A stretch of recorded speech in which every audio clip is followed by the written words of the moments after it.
But if you're watching or listening to Jazva Talks, the podcast where we spill the coffee, not the tea, joining us today is Mareta Ayvazyan, an illustrator, graphic designer. You've worked on so many different projects. Report visualization for Dallin Fund. Oh, Cooking with Nene, you did their brand identity. And most recently, our logo for Jazva Talks.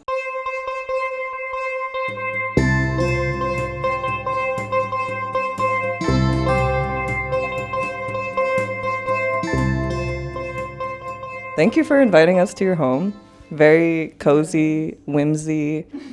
Wanted to ask, just to start off, what is your favorite way to get into a cozy, whimsy mood? Wow, that's a great question. I would say for me, coziness comes from feeling calm and like stable and like where you don't need to go anywhere. You can just, stay home, chillax, look at the trees. I guess it's part of who I am naturally. I just crave coziness, and this is something I'm trying to also show in my art. I feel like this home, it's not a house, it's a home. And we saw you work with a lot of different mediums. Like we saw the mural that you did in Vike. Maybe you can tell about what was the reaction of people that leave. It was crazy. It was totally crazy. I have many stories from Vike. First of all, thank you to my friend Lucine, who organized it all. She received a grant to do it for her own hometown, and basically the house that I was painting on, it's like 5-floor house, but my mural is 3-floor type of height. And mind you, I am scared of heights, right? And how do you call the kran? It's like a pendulum, it's not stable, but it does this when it goes up. And I was like crazy scared, but also people were just like so curious. First, they had no idea what's going on. The first question was, is it gonna stay or is the rains gonna ruin it? The second question was, who paid for this? And the third one was, who is the artist while I'm painting it? So it was very funny. But there was one guy in there, his name was Rudik, I guess. He's like my grandpa age, but he said, my name is Rudik. He was the person who's like, wall was the house wall of of his house on the second floor, and he basically knew the most about it because he was hearing the most by living there. So by I think day 4, when everybody was coming and asking the same questions like all over again, I remember he just walked out and was like, people, this is the artist. She is drawing for ecological project. Please leave the girl alone and let her do her job. What else is there not to understand? And I was like, my hero, literally. And he has a white mustache and white hair.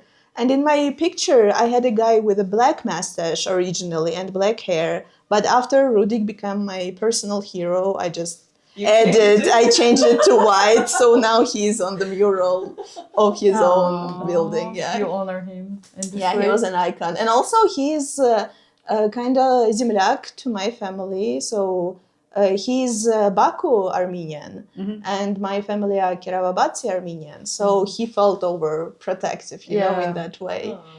Someone joked, we're gonna give you the key of the town, so now you're gonna be the member of Vike officially. It was super lovely, super cozy. And also one thing, it was happening in autumn, and what really surprised me in Vike people is that they don't burn leaves, but they collect them and just throw them in the mountains. So there was no problem. Like coming from Vanadzor, where we had this problem, and in Yerevan as well, we have this problem of like burning leaves everywhere. People in Vike are just like gathering it, and like we have mountains right there. And it's cool to see a mentality of a very small town and community, because like I feel like they cared more, I love when there's art in cities. It just, I don't know, it makes it so intimate and beautiful. We'll have to go to Vike to see her. Yeah. And yeah, you describe your paintings as bringing this feeling of home, but also how you like achieve that in your paintings. I feel like a lot of it is just memories. I'm trying to remember what my childhood looked like. And you know, when you're a kid, everything that is at your eye level, this is what you remember the most. So I feel like it's, you know, so it's basically the thing where your grandma has all the like dishes, but dishes you're not supposed to use. Okay. What is this? China cabinet? Yeah. So that thing, I'm sure all of us kids have, and it's always like the question, why can I not use this nice fancy, you know, thing? So I love to draw those for sure, because I feel like it's such a universal experience of just child questioning, you know, why parents, grandparents are not using the things that they can, or like enjoying life as they should now and not waiting for the later.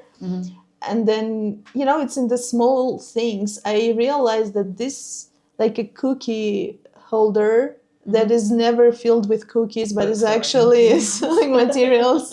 Yeah, it's like, you know, it's in the small things. And I feel like a work of an artist is just to be observational and to pay attention to small things that we just get used to and don't appreciate. And it's small things like that. I don't know, I love to add frame photos and imagine like how the life in the family is, or like what is the memories of this household. Also, it's of course carpets. Love drawing carpets, love them.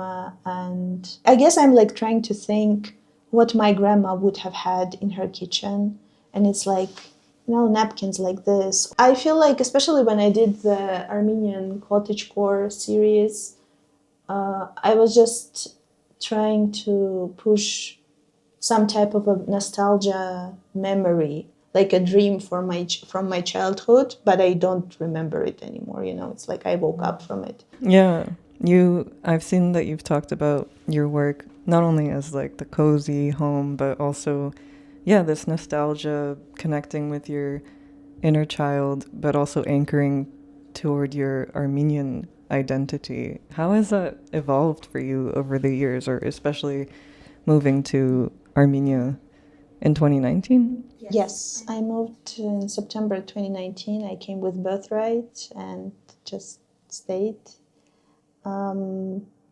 I think that when I was living in Russia, I was not drawing what I am known for now, because I guess I didn't have voice. I didn't feel empowered. I didn't feel belonging for sure. I felt like I need to be ashamed or silenced about my nationality. And this feeling of longing, this diaspora garot, you know, longing that there is, I feel like it's now all coming out for all the years that I've been suppressing my Armenianness. Coming here, I just felt as a human being like I don't need to be, I don't need to fight any stereotypes anymore, because now I'm just a girl, you know, now I'm just Akhchikjan, and that's it. And I feel like that came also, like this easiness came out as well on my drawings, and I draw better than I speak. All right. So this was my way to expressing myself, and I guess to taking ownership of what was taken from me, you know, like embracing and empowering my Armenianness, but in a way that is me. I feel like I'm just drawing old people because they're underrepresented, and they're such a huge part of me. I was raised by my grandparents, my grandma specifically, and I feel like without grandparents, none of us are here, you know what I'm saying? In a way, we need to have grandparents in order to have parents. I didn't grow up with my grandparents. They were so like thousands of miles away from me, so I tried to seek them out and like get to know them. One of my grandmother was in Lithuania, and then my grandparents were in Armenia. So as a teenager, I was like, I need to go see them. But unfortunately, they all passed away. But even with your artwork, like seeing the old people, I tried to imagine like what they would have been like, or if I got to know them better. Yeah. So yeah, it really, I really try. So Yeah, it gives me a lot of comfort. I actually relate to that a lot because this grandma that I'm mostly drawing is my father's mother, who is not with us anymore for the past 3 years. And I haven't seen her also in a while. And I think I started drawing this image since she passed away. So it's like maybe trying to reconnect with her as well in a way. Even though I was never, I guess, embraced by her as much as I was by my mother's mother, but still her like style is so vivid in my head. Like even her house, I still dream of it. You know, still like it's the same house, it's the same backyard where I used to get lost in a fairy tale fantasy castle. You know, I was that kid. I was like this, you know, small, and then any bush looks like a giant tree for you. Yeah. And then I was just getting lost in there, watching all the 90s fantasy movies. I was like one of the characters in there. And so like she literally looked like this maybe not the red handkerchief, scarf, right, on the head, but it was definitely a scarf like that. It was this jacket that I had no idea where would she find it. And then it was always some kind of khalat. And under this khalat, I'm sure there's like 7 other layers of clothes. Like that woman was crazy, and it's summer, you know.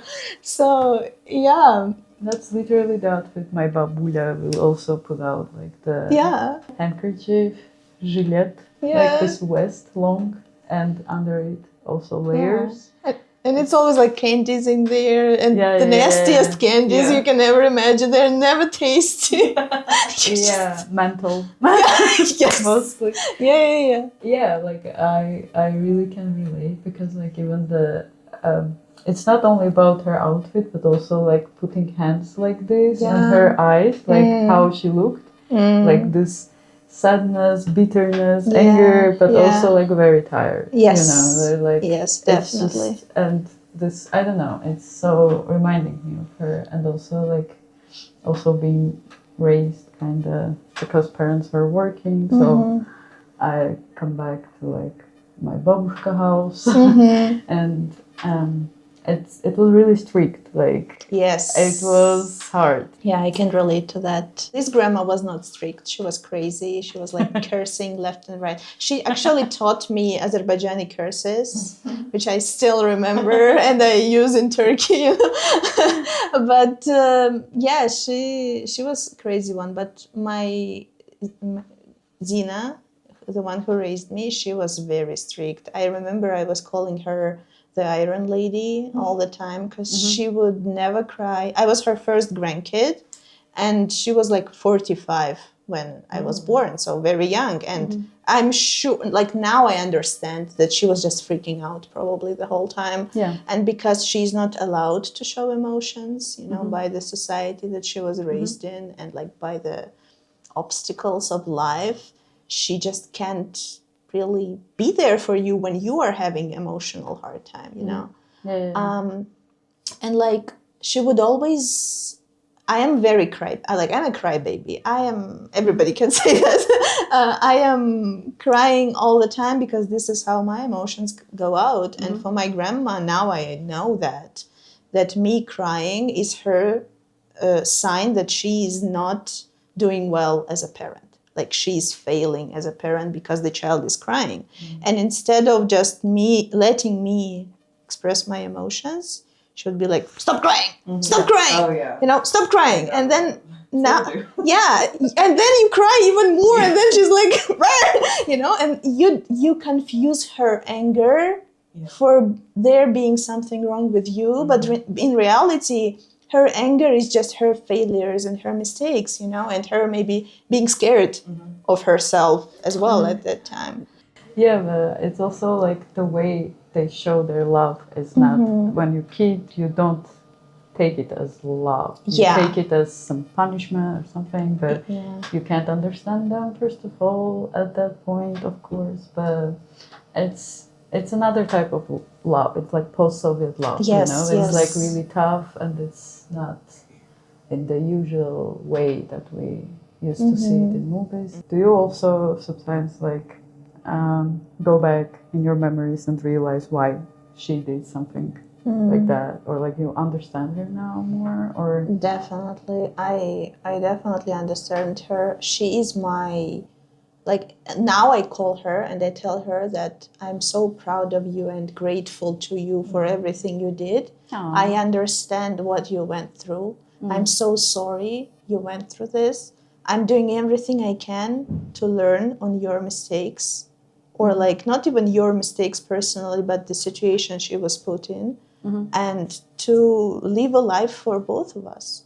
Because I feel like she would only dream being, I don't know, 30, living alone, not having any obligations, any shame of like, you should get married. And because this is what happened to her. She was shamed into marriage.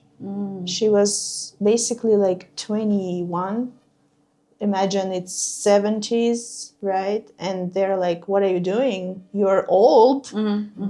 You need to get off your mother's neck and get married to this guy.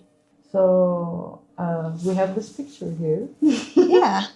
This is very symbolic. This picture was used as a reference to AI Yeah. and made a copy of and posted. Can you tell like how this started, how you figured out it Yeah, happened? and absolutely. This artwork was not only referenced, it was fed into either ChatGPT or whatever.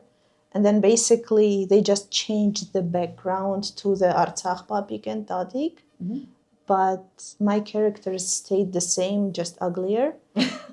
Because you can see it like in the clothes, it's not a coincidence. It's not somebody's prompt on accident.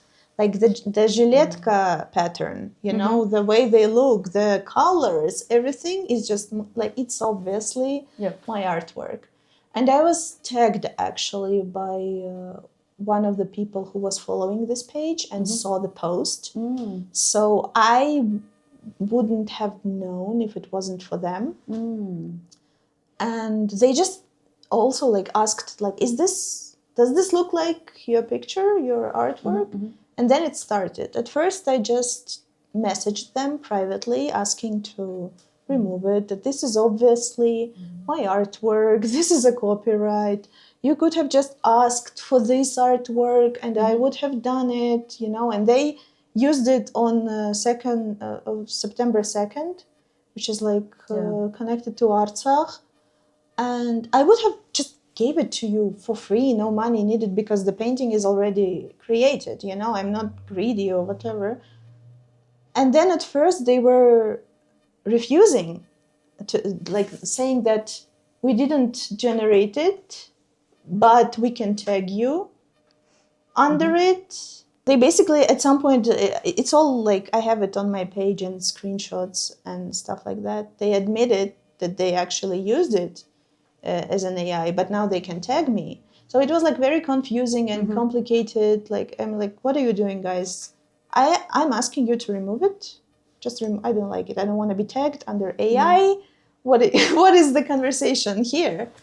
And then they started saying that they're not going to do it because this is such an important day.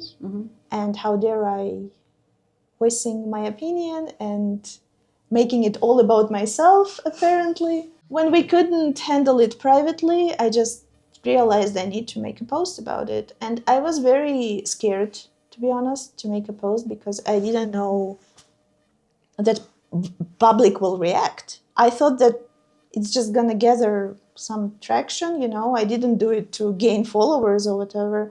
I just did it to make people aware that my art is now out there being ugly and AI'd. But in an hour, it started, like I started getting notifications and I saw like tags, comments on under their post. I feel like they got a lot of traction from it. Actually, they got more traction than I did, because people just started going into their page and commenting under this post to take it off, take it off, take it off. And I think we got more than 100 reports, like people were reporting the post. And then eventually, in like 2 or 3 weeks, it was taken down by Instagram. At first, Instagram was like saying we don't see anything wrong with it, of course, because Instagram is the biggest, right, AI supporter, I guess. It was a terrible experience, but also very empowering, because I felt supported by my community, and I actually felt like I have a lot of people behind my back that I don't realize are there. But I wouldn't want to repeat it again, because they were harassing me. They were like from their personal pages, or I don't know, fake. At some point, the guy who is probably running the page created a fake account that literally had his main name, but reversed. And it's like, you're the same person. And you know, when you block somebody, their comments get automatically deleted from your post, right? So this is what was happening. And then he was like writing, she's deleting the comments. She's doing this for the hype. She's deleting the truth. And, you know, it became ugly. I blocked them. I wasn't like looking at their page, anything. Anyone who uses AI and then hides behind, or it's an important day for Armenian history, how dare you to take it about yourself. Well, first of all, it is about me, because even though my family is not Artsakhtsi, my family literally fled pogroms in Kirovabad. So this is a personal story, because I see that this is the same, you know, it's repeating. What happened to Artsakhtsi people, same thing happened to my family. We just have 30 years difference, you know? So, and the people here is, as I said, one is my grandma. And the grandpa is actually my grandma's, Zina's, father, who survived genocide. You know, so, and this is actually funny, because she told me that he looks like him. And I didn't even realize that I'm drawing him. And she even got emotional. And mind you, my grandma never cries. And if she cries, you know, it means something. I even remember there was like a shame on you. Yes, you should be ashamed as an Armenian girl. You should know better. And I am so tired of this narrative, honestly, because it's just a manipulation to keep our mouths shut and to, I don't know, it's very hateful. How are you navigating AI right now as an artist? I don't want to say that I am crying in my bed because of AI, or like AI taking my job.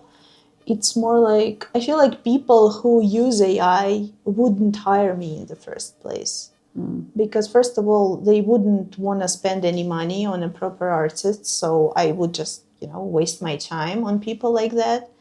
And second of all, they already, by choosing AI, they show that they don't respect art. They don't need art. They don't need human. They just need something to be done and ready to go. But the thing is that they don't understand is how the human psychology works. So if you as a client see that this business wasted 5 minutes and $0 on their AI product, so they didn't invest in their own product, why would you want to invest in that product as a customer, right? So a lot of people who use AI usually for their businesses especially, they don't understand that. Yeah, it's really exploded. Even in Yerevan, we saw like these AI videos of like Trump eating a burger as if like he's been there personally, or like I don't know who else. Yerevan city uses AI. Like it's very obvious that it's AI. AI has it like stink, you know, that it's so visible that it is. Yes, it's getting better, but it's still unnatural, you know, uncanny valley type of. I just feel very sad that this art in particular is in that AI pool. And basically, I found on Pinterest while just scrolling there, I found an a person, because it's not an artist, a person who was just generating AI images and Pinteresting them, and one of the illustrations looked like this was prompted, like a grandma and grandpa sitting the mountain in the background. And the colors are mine. The way I drew the mountains are also like the same way on that painting. It's not the same image, but the vibe is similar. And I'm wondering, is this person prompting like this artist, or is this person just saying cozy Armenian art, and this is what comes up because this is already there, And unfortunately, I understand that probably all my art that is on Instagram or Pinterest can probably be used as like AI generated whatever, because Meta is not against AI. Meta is all pro AI. So yeah, I'm just sad that this is where we're going towards, that it's just very easy to basically take this joy from us and make crazy slop. But then again, I think that people who appreciate people and human-made work will always be there and will always hire artists, and it will be a good collaborations and good client. I just feel sad to listen that it feels a bit helpless, the situation. I don't know, are you hoping that there's going to be any regulation on this? I feel like it's up to different countries and how they handle this. Honestly, it's very local. With Armenia, we don't even have a proper copyright laws, not even saying about what to do with AI generated things. So we have a lot of things to do first so we can get there. But then again, what are you gonna do with the internet? How can you regulate internet? Yeah, and How? I mean, how is that navigating social media in the first place as an artist, and then boom, you have AI? Yeah, it's basically especially I remember one of the arguments that those people were using in my situation was well, you posted it, so now, it's internet. It's ours, I guess. But it's well, if you post your ugly face, does it mean that I can do whatever I want with it? No. Ew. No. Okay. But yeah, it doesn't work like that. It truly doesn't. And definitely as an artist need a better platform that has a very strict rules about AI, or even AI posting AI generated images, or whenever you scroll reels and you see that this type of images gain a lot of tractions because aunties and grandmas and grandpas don't understand what AI is, so they, especially Facebook, older people, but so many people will send me AI cats, and I'm like, I can't like this. No, that's not a real cat. Exactly. I don't want to see this. And the problem is that in some cases it's very clear and obvious that this thing is AI generated, but with the whole Nana Banana shit, it's very scary, first of all, and second of all, I was tricked by thinking that one video was real because it was a night video of bunnies jumping on a trampoline. Yeah. And then I thought that was real, and I'm am I? Grandma? Yeah, it's very scary because now basically we live in an age where you cannot believe your eyes. You need to be very media literate and trained and suspicious at the same time. I don't want to be suspicious all the time, I just want to be here. Yeah. What happened to just posting and expressing yourself on Tumblr, right? Yeah, what happened to Tumblr? I am still there, by the way. Yeah, let's do it. Thank you so much. This was an amazing time. Thank you, guys. Cool. I'm glad we did it. We came to Vanadzor. We never do this kind of thing. Hey, I feel special. But for you. I never do this too, guys, but for you. Yeah.